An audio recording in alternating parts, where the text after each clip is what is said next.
Assalamualaikum warahmatullahi wabarakatuh. Nama saya Nabila Munawwarah dengan NIM 170703049 mata kuliah Oseanografi.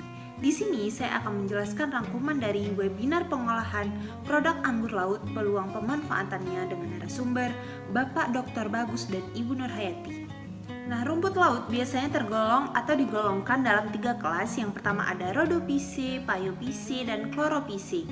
Yang paling banyak itu pada kelas Rhodophyceae, ada sekitar 450 jenis rumput laut. Dan yang kelas yang kedua itu ada Phaeophyceae, terdapat 135 spesies rumput laut. Dan kelas yang ketiga itu ada Chlorophyceae, terdiri dari 200 jenis spesies.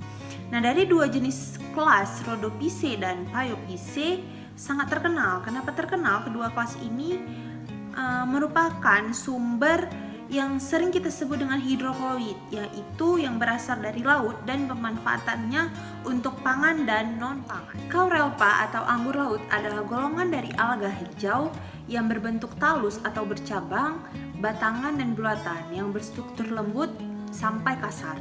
Sebelumnya kita terlebih dahulu harus mengetahui apa saja sih potensi yang dimiliki oleh anggur laut ini. Kalian tahu nggak kenapa sih disebut dengan anggur laut? Apa sih itu anggur laut? Nah, anggur laut atau bahasa latinnya itu Caulerpa adalah jenis rumput laut yang melimpah secara alami di perairan Indonesia yang telah berhasil dibudidayakan, yaitu habitatnya kebanyakan dari perairan yang berkarang. Namun demikian bisa tumbuh juga di tempat yang berlumpur dan berpasir. Kemudian Caulerpa ini bersifat edible atau dapat dikonsumsi langsung, seperti kita mengkonsumsi buah anggur. Tinggal kita cuci lalu kita langsung makan. Bentuknya pun unik ya. Dia itu menyerupai buah anggur, bulirnya kecil-kecil jadi seperti ikan, tetapi dia rasanya itu khas, yaitu asin dan gurih. Nah, Caulerpa ini pun beragam. Ada yang menyebutnya lato, lawi, lelatu, dan banyak lainnya. Tetapi jangan terkecoh juga, anggur laut ini juga bukan tumbuh dari pohon dan daerah pesisir. Tumbuhan ini merupakan bagian dari jenis rumput laut. Anggur laut bisa diidentifikasi secara morfologis, yaitu dari warna, bentuk talusnya, tipe percabangan, ciri khas yang ada pada setiap individunya. Kemudian bagaimana cara kita menganalisisnya, yaitu dengan cara yang pertama itu mengambil sampel dulu, yang kedua itu ekstraksi DNA, ketiga analisis PCR, keempat gel elektroforesis, dan yang keempat sequences.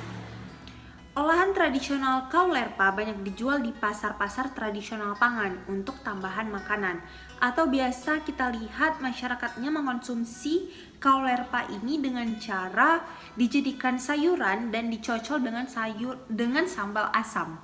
Nah, produk dehydrated Caulerpa ini yaitu produk dari olahan rumput laut yang telah dikeringkan dengan perendaman menggunakan garam yang kemudian produk ini bisa tahan dalam waktu 4-6 bulan. Dan produk ini aman untuk dijual dalam jangka waktu yang cukup lama. Jadi penyimpanannya juga tidak terlalu merepotkan. Kemudian bisa disimpan dan disebarluaskan ke pelosok tanah air ataupun bisa sampai ke luar negeri, yaitu seperti Filipina, Thailand, Inggris, Jepang, Vietnam, dan produk ini juga berasal dari Indonesia. Caulerpa segar sangat disukai oleh masyarakat, baik masyarakat dalam negeri maupun mancanegara. Caulerpa yang segar juga Caulerpa yang mudah rusak atau mengalami kemunduran mutu. Nah, bagaimana cara kita mengatasinya? Itu dengan dilakukannya penelitian. Yang pertama, mencari metode dehidrasi yang cocok. Kedua, mencari metode penyimpanan yang baik, dan yang ketiga mencari metode rehidrasi yang pas. Kalau dilihat seperti gambar di samping ini, yang original itu warnanya terlihat seperti warna yang kusam, lalu warna hijaunya itu terlihat pudar, tetapi setelah di blanching ternyata Caulerpa ini semakin bagus. Lihat dari warnanya yang semakin hijau dan bentuknya yang tidak mudah rusak. Sekian rangkuman saya terkait webinar pengolahan produk anggur laut. Lebih dan kurang saya mohon maaf. Wabillahi taufiq wal hidayah. Wassalamualaikum warahmatullahi wabarakatuh.